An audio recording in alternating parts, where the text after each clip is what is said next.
Dear friends, there are days in the Jewish calendar that arrive with clarity, and there are days that arrive with mystery. Lag ba-Omer is one of the latter.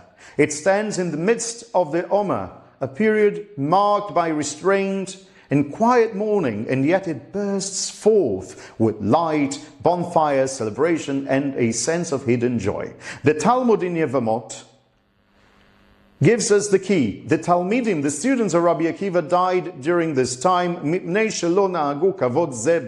because they didn't show proper respect for one another.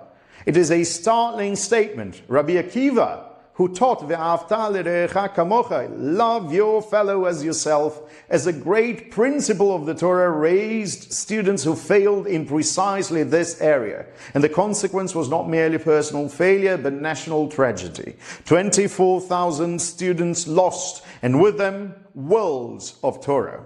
Lag ba-Omer marks the cessation of that plague. But more than that, it marks a turning point, because Rabbi Akiva didn't give up. He rebuilt. He taught a new generation. Rabbi Meir, Rabbi Yehuda, Rabbi Yossi, and Rabbi Shimon bar Yochai, who would carry Torah forward into eternity. Among them, Rabbi Shimon bar Yochai, whose yahrzeit we mark on this very day, and whose life became a symbol of hidden light revealed.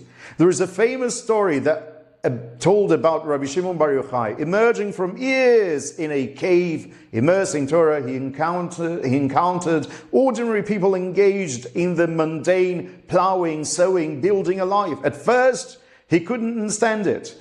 How could one leave the eternal for the temporary? And yet, over time, he came to see that holiness is not only found in separation, but in integration. Not only in the cave, but in the world. Not only in truth, but in how that truth is lived with others. And perhaps this is the deeper message of Lag ba-Omer. Torah without respect is not Torah in its fullness. Truth without humility becomes destructive. Greatness without the ability to recognize the dignity of another human being becomes a source of division rather than a source of blessing.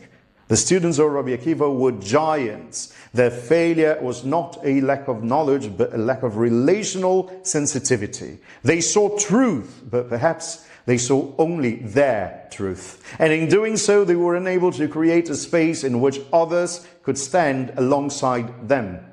Jewish history has taught us time and again that our strength does not lie in uniformity but in unity. We are not called to be the same. We are called to remain one.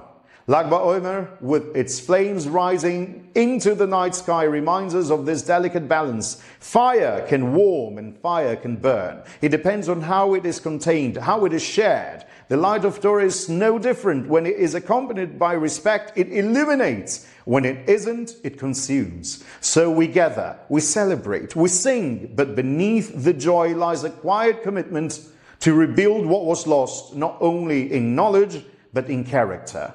To ensure that our pursuit of Torah is guided by humility, and that our devotion to truth deepens rather than diminishes our respect for one another. Because in the end, it is through the light of Torah that we are privileged to share with one another, when it is infused with kavod, respect, and derech eretz, refined conduct, and genuine care, that we illuminate the world. It is not the Torah alone as an abstract ideal, but the Torah lived, Torah embodied, Torah shared between people, that becomes a source of blessing. And that is the fire that never fades. Lag ba-Omer Sameach.